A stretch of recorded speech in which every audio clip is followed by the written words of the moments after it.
Hi, my name is Itoe. I'm a fiber artist with an engineering degree, and today I'm going to teach you how to make your own bag charms.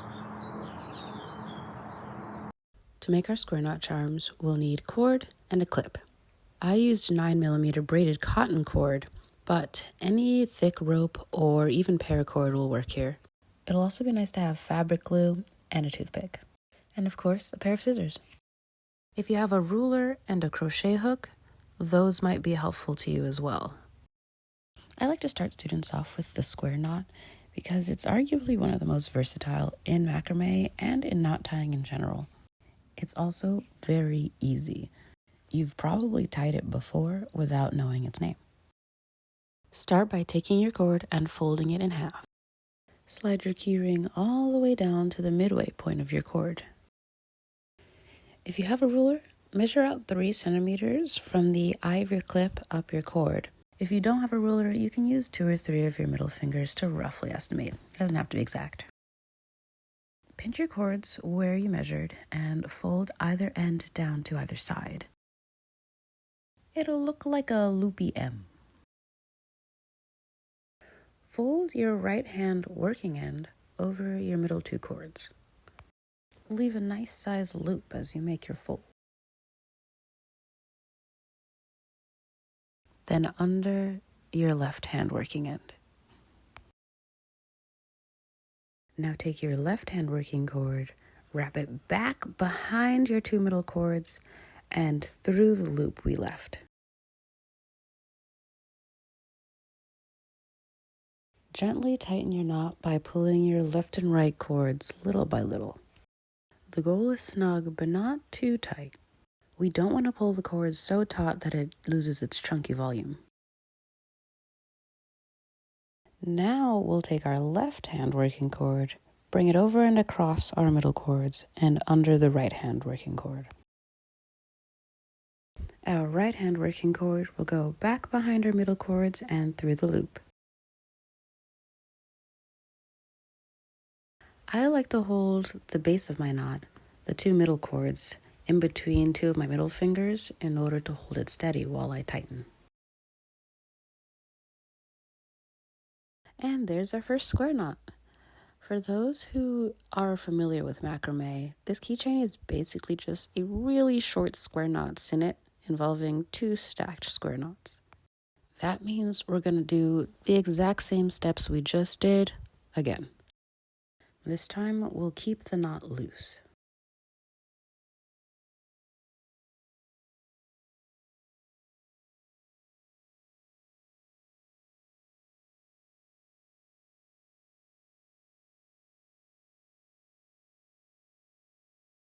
Your second square knot should be loose enough that you can slide your index finger or a crochet hook through.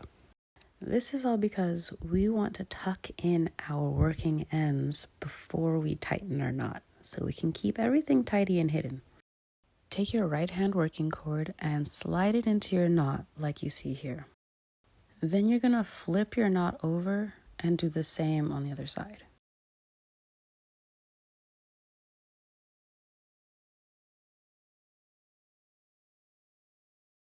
The steps will be the same if you're using a crochet hook.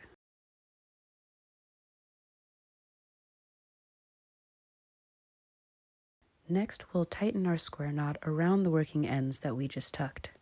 This can get a little tricky if you don't know which cords to pull, so make sure you follow the video closely. Tighten each row of your second square knot so it still looks the same size as your first, even with the added cord tucked in.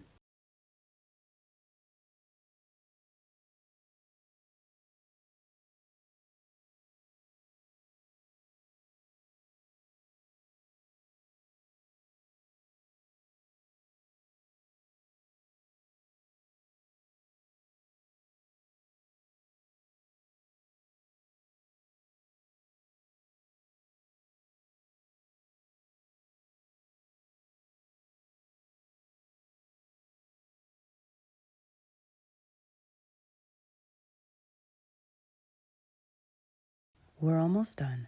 Let's pull our working ends all the way through our knot.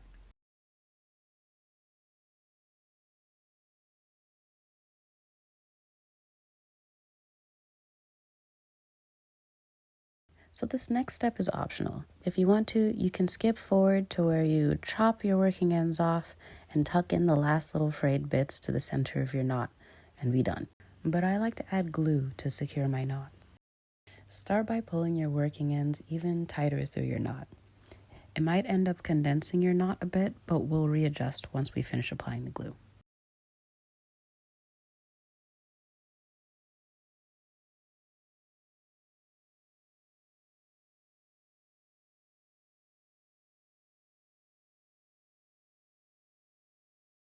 Apply your glue to a toothpick and tuck it underneath your working cord.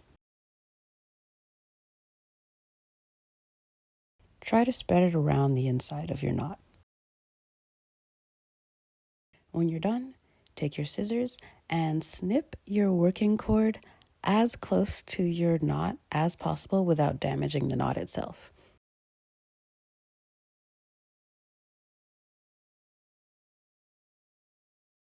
Apply more glue and repeat on the other side.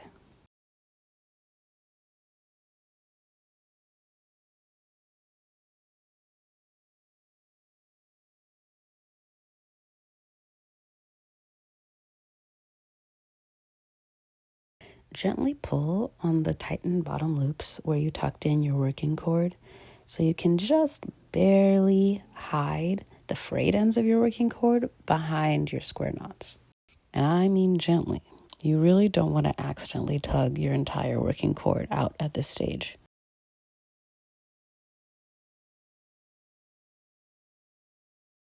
For final finishing touches, take your toothpick and prod at the last little bits of frayed ends that you can see so they're tucked neatly behind your square knots. And you're done.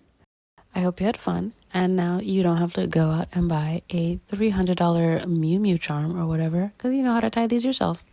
If you're interested in learning a few more charms, I have this kit on my Etsy. It has all the materials you need for the charm you just learned and the instructions and materials for 2 new charms. If you liked this tutorial, feel free to like and subscribe for more. See you next time!